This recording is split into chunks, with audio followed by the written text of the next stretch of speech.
Hey, what's going on? This is Dr. Ben, the chiropractor, your pre-chiro advocate on the Pre-Chiro podcast, where we help you learn the path to become a chiropractor by sharing perspectives from professionals that are in the real world, doing it, living it, that have been where you're at. And Paulo, thank you so much for joining us today from Brazil.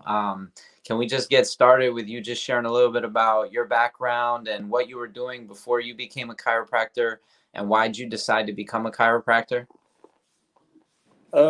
Before I became a chiropractor, I was a regular person. I went to school like anybody else, and then my mom had a spinal issue that chiropractic got her out of surgery, and when nothing else worked, chiropractic got the job done, and so I got interested in it, and soon after that, I realized that it wasn't something exclusive to my mom's case. There's actually a lot of people in the same situation or worse.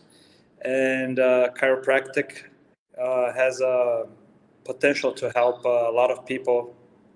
So that's basically it. That's how I got into it. And I went to chiropractic school here in Brazil. Um, and I've been in practice for 8 years now. Yeah. We met when we were originally in school. Both of us were in school when we met. And it was really my intention to connect with students from other schools, because I recognized early on that depending on which school you go to, you get access to a completely different set of resources. Can you talk about what it was like growing up in Brazil, choosing to go to school for chiropractic there, and what the culture is like for students that are studying chiropractic in Brazil these days?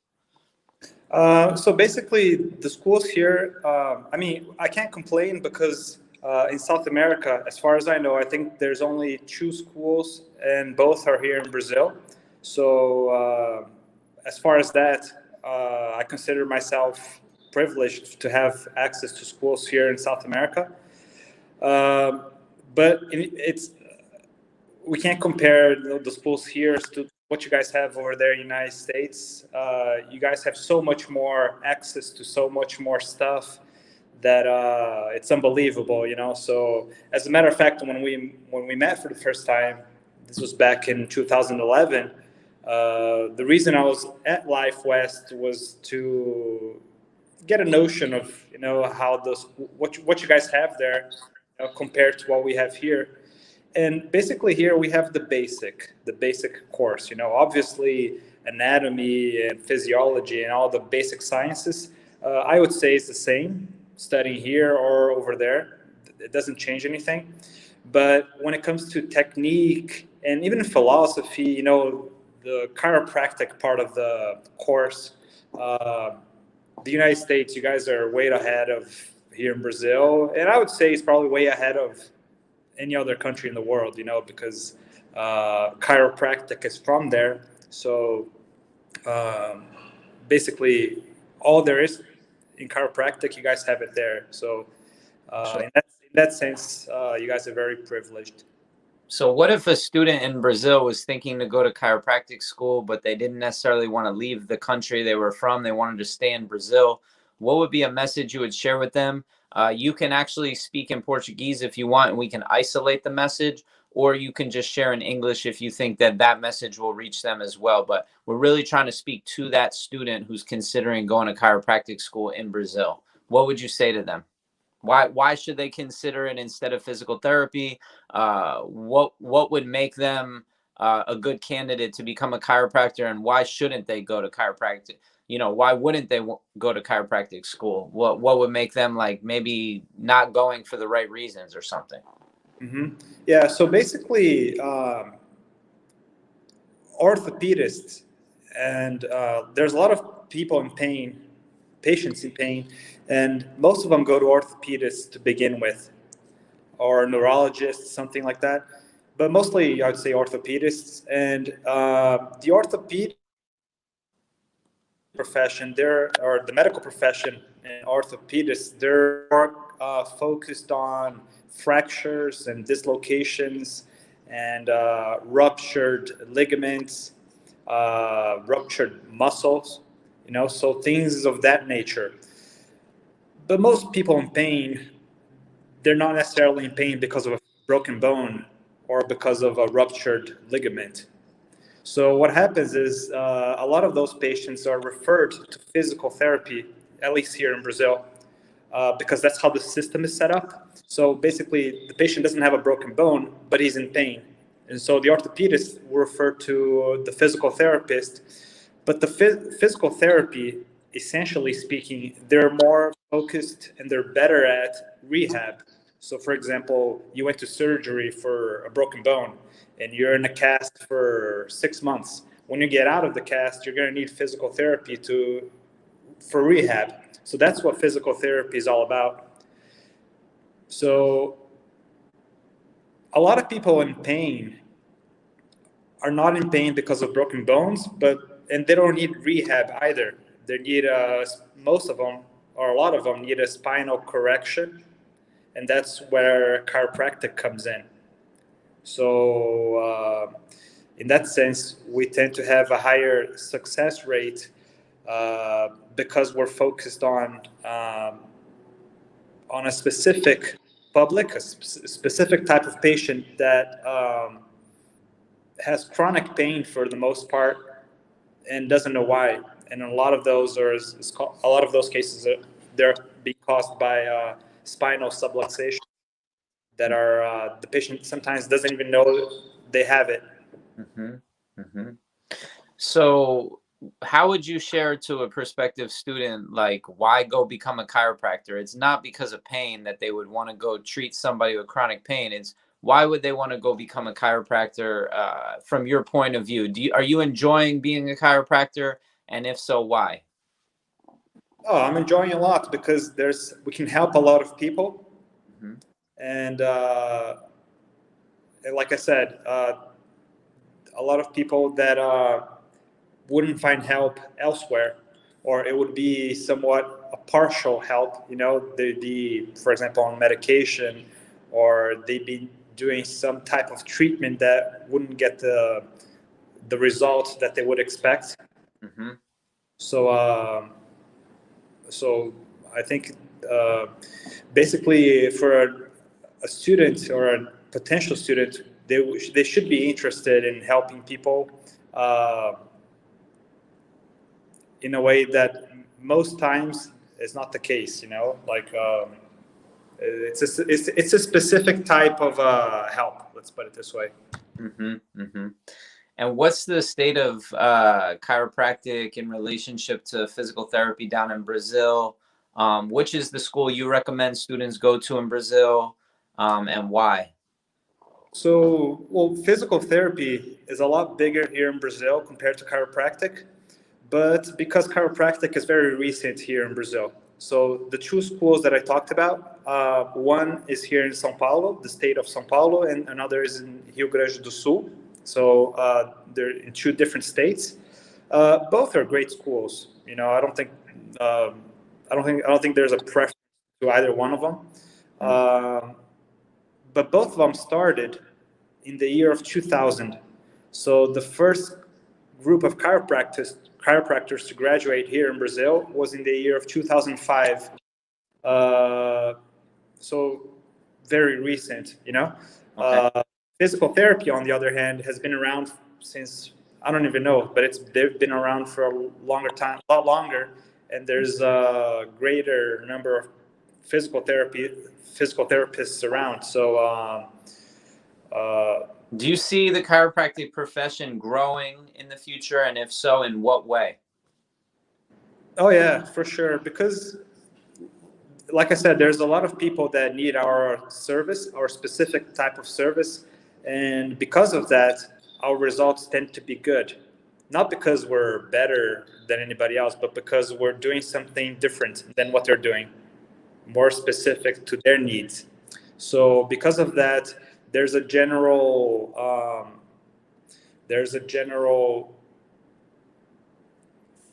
message that chiropractic has good results. So I'm surprised that a lot of people, like people on the streets, they know when you talk about chiropractic, when you say the word in Portuguese, it's chiropraxia in Portuguese. People know what it is. They've heard of it before, even though they're not patients. Just because, I would say mainly because of the results that chiropractic is getting with patients. And so the public as a whole, they're understanding what it is and what it can do. So I see chiropractic growing a lot here in Brazil. It's actually, it grew a lot so far since for the past 10, 15 years. I think we have a huge improvement, a huge growth, and it's just going to continue to grow over the years. There's more and more professionals are graduating, and there's more chiropractors and more positive results. So it's just a big snowball, a positive snowball that's been growing here in Brazil. Awesome. It's very exciting. I'm happy to hear that. What did you personally gravitate towards as a chiropractic student, or right now as a practicing chiropractor? Like, what did you really focus your effort on, and in developing yourself into a professional? How would you describe your specific unique path into chiropractic, and maybe the techniques you studied, or how you approached the philosophy, and how it might have changed your life?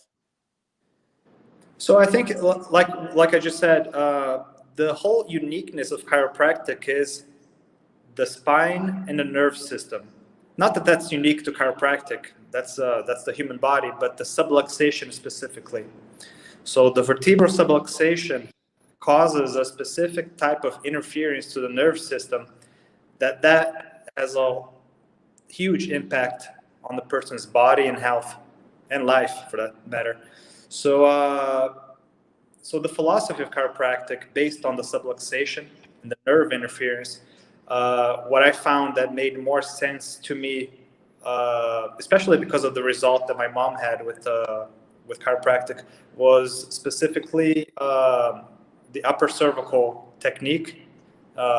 In this case, Atlas orthogonal, but it could be any technique that has a specific focus on the upper neck, because it's the most fragile area in terms of mechanics, and it's also the most important in neurology. So, so the result that I saw with my mom, and I've been seeing with patients, it's exclusively because of that. It's not anything else but the vertebral subluxation, the correction, and keeping the correction in alignment. And so you said the program is 5 years in Brazil. Are there any upper cervical specialization programs that you can take if you're in Brazil? And what's the current sort of professional community in Brazil look like? Where do you guys connect? Where do you guys sort of support each other? Or how do you remain connected to chiropractic? Because sometimes when you're practicing in an area like Sao Paulo, Brazil, and there's millions of people, but not very many chiropractors, it can get a little, it becomes more important for you to reconnect back into the profession, whether it's through colleagues or training. So how do you stay connected and excited about practice? I think because the school, one of the two schools, is here in São Paulo. So most professionals, most chiropractors that are in Brazil are here in São Paulo. So we keep in touch with other colleagues, I'd say especially the ones that we graduated with, every now and then we refer some patients back and forth, depending on location and necessities, like, so for example, some cases will respond better to an upper cervical technique, and some cases won't respond at all with the upper cervical technique, and we try to exchange patients back and forth. As far as the school and upper cervical, there's not a specific course for that. like you guys had, I remember you showed me the Atlas orthogonal table at Life back then. Like we don't have it here. We learn about it, like the chiropractic student will learn what it is and that what's available, you know. But in the end, if you want to study it, you'd have to go to the US for that. Unless we teach it here, like I could teach somebody, you know. Yeah. There's a there's some Blair chiropractors, chiropractors doing the Blair technique. Brazilian chiropractors doing the Blair technique here in Brazil. There's about 4 or 5 of them that studied with an American chiropractor that moved here to Brazil, and he taught some students. So that's good too, you know. Absolutely. Do you see other similar to what you just described right there? Do you see other examples of Brazilian chiropractors mentoring Brazilian chiropractic students, and if so, in what way? I'm not really sure. What do you mean? Like, do they host philosophy talks in Portuguese? Do they host an opportunity to come to the office and just watch what they're doing for the students? You know, you're in the same city as the school in Sao Paulo. Is there a clear understanding by the students at the Sao Paulo Chiropractic School that they need to go outside of the classroom to really gain that experience in the real world of what it's like to be in practice, and also reconnect into the philosophy of chiropractic? I imagine it's not that strong within the curriculum at the Portuguese school. Yeah, I know there are some chiropractors that have some type of workshop that goes on every now and then related to that, you know, philosophy and practice. But honestly, I'm not really sure how often that's going on and to what extent. I wouldn't know. Um, I think, you know, the whole thing about the philosophy and technique and everything related to that. Like I think it's something that should be more of the interest of the student to go after it. You know, not necessarily somebody give it to them, but they get in touch with other chiropractors that are already practicing and maybe shadow their practice, and you know what I mean. But Absolutely. I think it's something that the students should do, because you and I, you and I did it back then when we wanted to understand practice better and have a better idea of how an office works and the individual philosophy and how each doctor practices. The best way is to get in touch with them.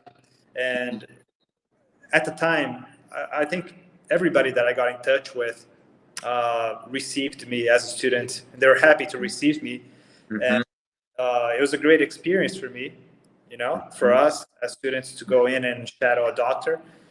And likewise, nowadays, if anybody, especially a student that wants to come in and follow a daily routine, you know, it would be a pleasure to do that as well, you know. So. Can you share a message or two in Portuguese, just letting a student know, hey, if you're considering this path and becoming a chiropractor, I just want you to know that, you know, I'm available for you, and that the school is here in Sao Paulo, and maybe share the website or the name of the schools in Brazil, just so that we can maybe really focus a message in on students in high school or college, or people that are thinking of becoming chiropractors, just to let them know like where they can go to study, and also if you want to share anything else, go ahead, but if you don't mind. Em português, já? Yeah. Ok. Então, a quiropraxia é uma profissão muito recente no Brasil e também muito promissora. O resultado que existe dentro da quiropraxia é, no geral, muito positivo. Então, cada vez mais tem uma demanda maior para profissionais da área. Existem 2 faculdades de quiropraxia no Brasil, que é a formação de 4 anos. E para qualquer aluno ou interessado que tiver interesse em conhecer melhor sobre a profissão, como é que funciona, os procedimentos, pode entrar em contato comigo e vai ser um prazer te receber e esclarecer algumas dúvidas e mostrar como a quiropraxia funciona. O meu telefone é o 11 2157 1906. And then can you also share one more message in Portuguese of just like a basic overall understanding of chiropractic and what the study is really all about? Então, o foco da quiropraxia é na coluna e especificamente um desalinhamento na coluna que tem uma interferência direta na função do sistema neurológico. E o sistema neurológico que comanda tudo no nosso corpo. Então, esse desalinhamento na coluna, ele vai ter uma interferência na nossa saúde e na nossa função. O trabalho da quiropraxia é detectar esse desalinhamento, quando presente, corrigir, de modo que o corpo funcione de forma harmônica com o sistema neurológico, da forma correta e manter esse alinhamento na posição correta para o sistema funcionar da forma que deveria ser. And last message to them, can you just share a little bit about the experience of what it's like to practice chiropractic in your practice? You know, just share maybe what you like about it, what you are offering to your community, and the type of impact that you're making in your community. Então, muitas pessoas têm problemas de coluna, problemas crônicos especialmente, e não sabem a origem. Então, os casos, especialmente os casos que já fizeram outros tipos de tratamento sem uma resposta positiva ou uma resposta parcial, continuam com o mesmo problema, a quiropraxia com certeza é uma possibilidade de tratamento que pode ajudar e o resultado, quando é indicado, quando o tratamento da quiropraxia é indicado, o resultado é muito positivo. E o impacto nas pessoas, tanto na saúde, na vida das pessoas, acaba sendo enorme. Então, no dia a dia, a gente recebe paciente aqui com problemas de dores crônicas, dores de cabeça, problemas de coluna, que conseguem ser ajudados através da quiropraxia. Paulo, I want to thank you for sharing the message with the next generation of chiropractic students. I think it's really important that somebody aims to contextualize what this professional path is really all about, specifically in your language, in your area of the world, given that you have a school right down the street. So thank you for sharing, and hopefully we can get this message to some high school or college students that are maybe just looking for like, what is chiropractic and why would I want to consider this path? Good, very good. Well, yeah, man, thank you so much for the time. You're in practice obviously right now. I see your shirt on over there, so I'll let you get back to it, but I wish you a great day, and just keep up the good work. Keep enjoying life out there, man. All right, man. Thank you. Good to talk to you again. It's been a while, right? Glad to know that you have a son. Is it a son or a daughter now? I just had a son. A son. All right. Congratulations. And we'll keep in touch. Absolutely, my friend. Yes, we'll be in touch. Take care of yourself. All right, Ben. See you, man. All right, Paulo. Bye-bye. Bye.